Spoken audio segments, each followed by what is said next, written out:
Hi drummers, hope you're well. Little part 2 for you here about creating your own drum fills. Now, hopefully you've seen part 1 in this little series. What we did in part 1 was we got some very basic drum fills off the ground. So this is for guys and girls just sort of starting off playing the drums really. Initial grade 1.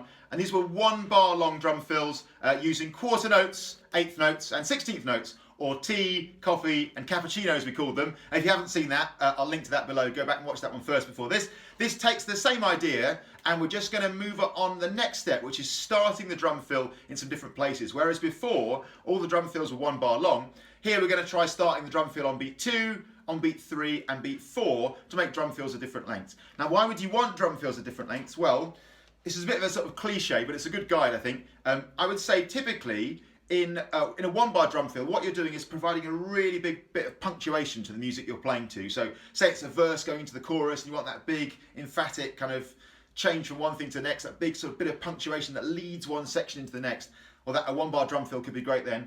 Other times maybe you're just halfway through a verse or halfway through a chorus, or just for some reason you want that shorter bit of punctuation between grooves. Maybe a half bar drum fill or even a 1 beat little drum fill on beat 4. That could be a better bet. So let's do beat 2, then beat 3, then beat 4. So what I'm going to do here is I'm going to play, just like I did before, 3 bars of drum groove, and in the 4th bar we're going to play our drum fill. So let's give it. I'll give you a little example to get us going here. First bar,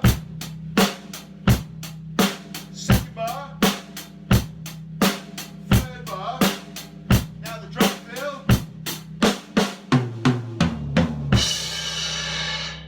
Now hopefully you can see and hear there, by the time I got to the 4th bar, I did 1 and 2 and 3 and 4.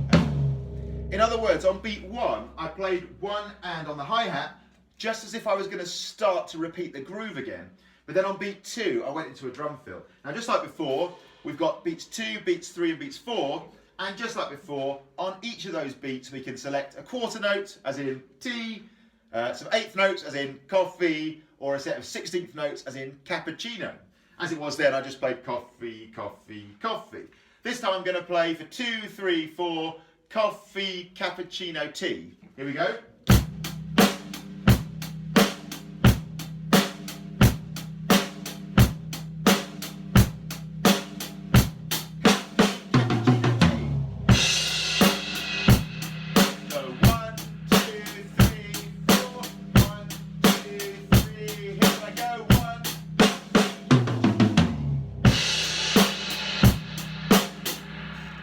Hopefully that's making a bit of sense. Just like before, you can follow a real simple formula if you like, maybe doing, I don't know, snare drum for beat 2, the high tom for beat 3 and the floor tom for beat 4. And then once you got the feel for it a little bit, well the fun can then really start. You can then place those notes around the kit any way you like. So that's playing 1 and then a drum fill that lasts for 2 beats, 2, 3, 4. Remember your options, quarter notes, 8ths or 16ths at this point. Let's do some drum fills now, starting on beat 3. So this is a really common one. If you're doing the initial or grade 1 level exams, you're in the pieces in the book. You'll see drum fills starting on beat 3 all the time. So halfway through the bar. So 1, 2, 3, 4. That's 1 bar. 2, 3, 4. That's 2. And here we go. 1, 2, 3. So hopefully you can hear there, I did the 3 full bars of groove, and in the 4th bar I played 1 and 2 and. So 2 complete quarter notes worth of groove, 1 and 2 and. The last note I hit there will be the hi-hat on its own for the and of beat 2 in the straight 8ths feel. And then I've got 2 beats to do with what I like. There I went for, what did I do? I did a 3 and 40-ander, coffee, cappuccino. Did a snare drum, then a high tom. As it happened, but you don't have to do that. I'll do the same thing now. This time I'm going to play cappuccino tea. Okay? So 3 and a 4. Here we go. 1, 2, 3, 4. 1, 2, 3, 4.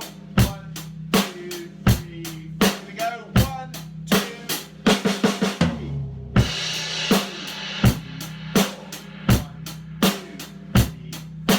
I'm going to play the same rhythm, but around a kick differently. 1.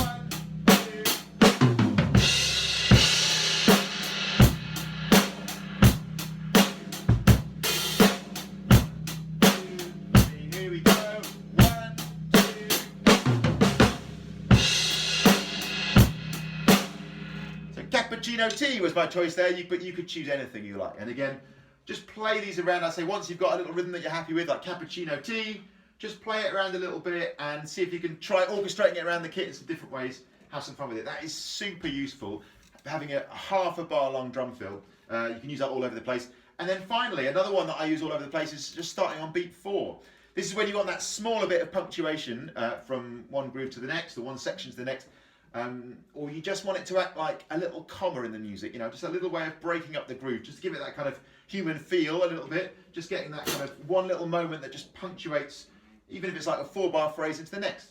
It'll be a really, really good one. So here, this time I'm going to do, I'll do Cappuccino on beat 4. Cappuccino.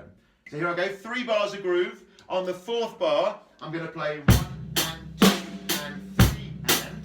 So 3 full quarter notes of groove, ending in 3 and instead of 4 and to finish the groove, I'm just going to play Cappuccino. I'm going to do it on my snare. Here we go.